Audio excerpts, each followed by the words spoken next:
Bendito seja Deus que nos chamou para louvor da sua glória. Cumprimento a todos com a doce paz do nosso Senhor e Salvador Jesus.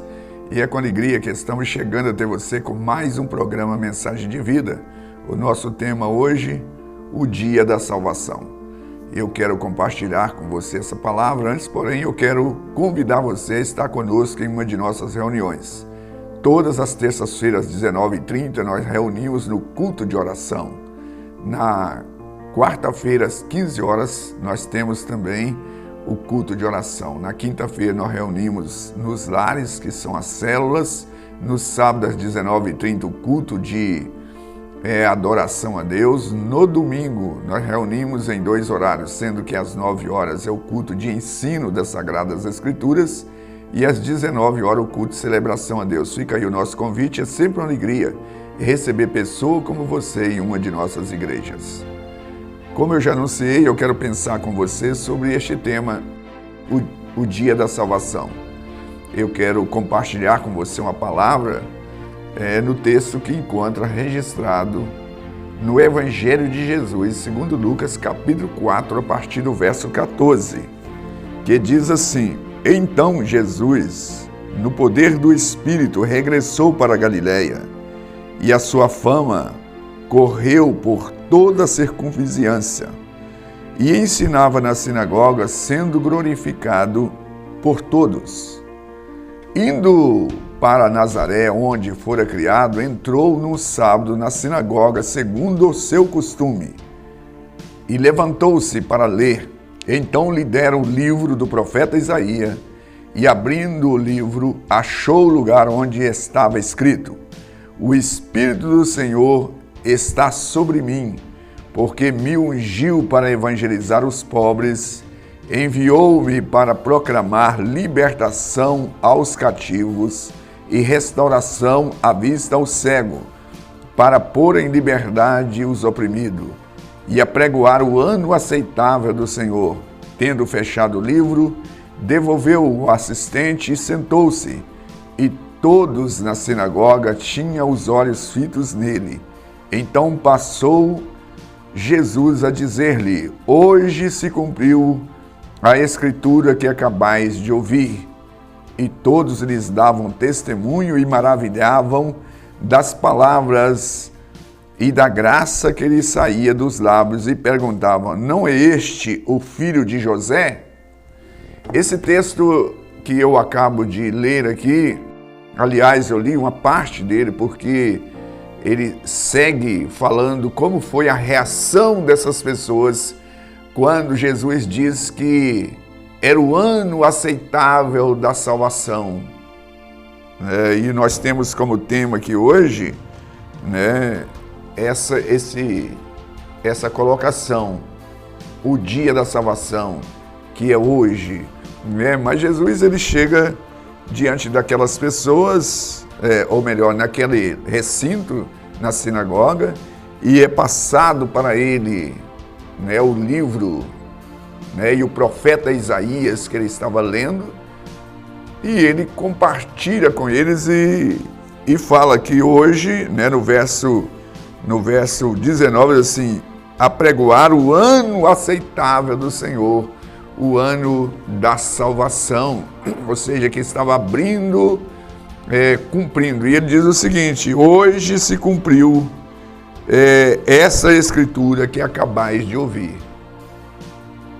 Então eu estou aqui com esse tema, o dia da salvação. Agora, como as pessoas receberam essa notícia? Como as pessoas receberam este anúncio, o Evangelho? O Evangelho significa boas novas, boas notícias. E Jesus chega ali dizendo: olha, o Espírito de Deus está sobre mim. Ele leu esse texto que encontra em Isaías. Muito interessante, no capítulo 61, se não me falha a memória, eu vou até certificar aqui, porque Jesus, ele veio para cumprir a palavra de Deus, Ele veio para cumprir. Então, o Isaías 61, ele estava lendo justamente o livro de Isaías, no capítulo 61, o Espírito do Senhor está sobre mim, porque Deus me ungiu. Ele estava lendo justamente esta profecia. E ao ler essas escrituras, ele devolve o livro ao assistente e assenta. E a Bíblia diz assim que todos estavam com os olhos fitos nele. E ele falou, e ele dirigiu a eles dizendo: olha, hoje acabais de cumprir essa escritura. Ou seja, eu sou aquele a quem o profeta Isaías falou há 700 anos atrás. Eu sou aquele que veio trazer, anunciar a salvação e proclamar a libertação dos cativos e evangelizar os pobres, ou seja, que a salvação chegou até vocês. A minha palavra hoje sobre isso, como foi esta notícia recebida? Como as pessoas receberam essa notícia? Porque a salvação, na verdade, é uma oportunidade, né? Veio a salvação e ali estavam aquelas pessoas. Como eles receberam essa salvação? Como eles receberam essa notícia de que o Espírito de Deus estava sobre Jesus para salvá-los? E aí a Bíblia diz que um grupo ficou admirado, né? No verso 22, assim, e lhes davam testemunho e maravilhavam das palavras de graça de Jesus. E eles até questionaram: não é este o filho de José? Não está aqui entre nós, né, os seus irmãos, né? Porque no texto correlato, no capítulo 13 de Mateus, vai falar sobre isso. Não está aqui os seus irmãos, as suas irmãs, a sua mãe, né, entre nós? Não é esse o filho de José? Onde vem essa sabedoria? Porque eles esqueceram que Jesus é eterno. Ele tomou forma humana. Ele é muito antes dos seus parentes biológicos ali, que Deus fez com que Jesus tomasse forma humana, porque ele tinha que vir como homem, porque o primeiro homem, né, entregou o domínio para Satanás, e Deus não podia vir aqui como Deus para resgatar do diabo, porque assim ele não cumpriria a sua justiça. E Deus, sendo justo, ele envia o seu filho como homem para resgatar. Então, a questionamento deles: não é este o filho de José? E é o que eu li aqui no verso 22. Maravilharam, mas questionaram. Agora, já um outro grupo, eles não aceitaram. No verso 29, todos na sinagoga ouvindo essas palavras, verso 28, todos na sinagoga ouvindo essas palavras, encheram-se de ira e levantando expulsaram da cidade e levaram até o cume do monte sobre o qual estava edificada, para de lá precipitaram abaixo. Jesus falou assim: olha, a salvação chegou até vocês, a oportunidade de vocês se justificarem diante do Eterno, do Deus Todo-Poderoso. Essa oportunidade eles recusaram, muitos recusaram, alguns aceitaram, ficaram impressionados, encantados, mas só isso não basta. Muitas pessoas têm Jesus como um sábio, muitas pessoas têm Jesus como poderoso, muitas pessoas reconhecem verdadeiramente que Jesus é Deus. Mas só isso não basta. A palavra de Deus também mostra aqui que até os demônios reconhecem que Jesus é o Filho de Deus. Então eles ficaram, um grupo ficou maravilhado e encantado, mas na grande maioria não quiseram recebê-lo como tal, como aquele que Isaías referia a ele. Ele mesmo que se identificou. Ele que diz assim: hoje cumpriu essa escritura. E ele falou essas palavras lá na sinagoga, onde ele era acostumado a ir. Aonde ele ia lá, mas agora ele estava apresentando como o Salvador. Ele assume o ministério terreno para resgatar o homem, e ele, reiteradas vezes, ele afirma que ele veio aqui para salvar o perdido, ele veio aqui para dar a sua vida em resgate de muitos. Jesus, ele veio para salvar. Mas quantas pessoas que reconhecem que Jesus, quantas pessoas que também ficam maravilhadas, mas não assumem um compromisso com o Senhor Jesus. Ela só fica no encantamento, só na simpatia, né? Ele acha tão bonito, tão maravilhoso, tão extraordinário, mas não assume o compromisso com o nosso Senhor e Salvador Jesus. E aí a Bíblia diz que eles queriam expulsar Jesus. E existem muitas maneiras da gente expulsar Jesus. Sabe, porque a Bíblia diz isto pra gente. E as pessoas, às vezes, elas não agem como deveria agir. Jesus, ele diz assim: quem não é por mim é contra mim. Quem comigo não ajunta, espalha. Eu estou lendo em Lucas mesmo, no mesmo evangelho. Eu estava lendo o capítulo 4, vim para o capítulo 11, verso 23. Né? Jesus, ele diz assim: quem não é por mim é contra mim. Ou seja, não vale essa questão de meio termo.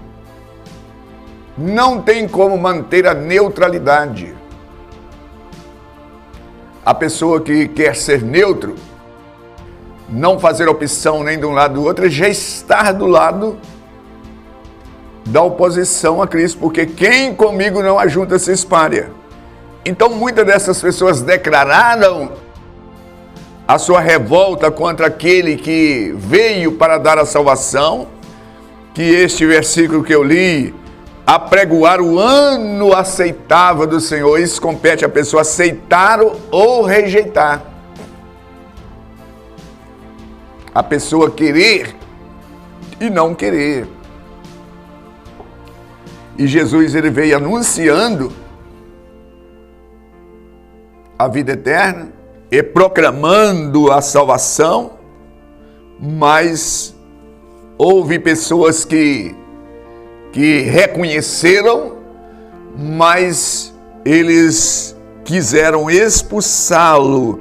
E é isso que eu li aqui, levantaram-se e expulsaram Jesus da cidade. Eu estou lendo o verso 29.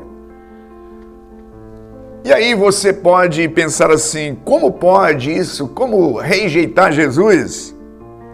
É aquilo que eu falei: quem comigo não ajunta, se espalha. Tem gente que quer manter a neutralidade, ele não assume, ele não define. E Jesus está sempre na espera. Por exemplo, hoje eu estou aqui com o título assim: hoje é dia de salvação. E Jesus, ele está à porta, né? Apocalipse 3:20 diz assim: eis que estou à porta e bato. Se alguém ouvir a minha voz e abrir a porta, eu entrarei e cearei com ele e ele comigo. Ou seja, Jesus, ele está sempre esperando. Mas até quando? Será que vamos ter essa oportunidade sempre? Será que nós teremos essa oportunidade de estar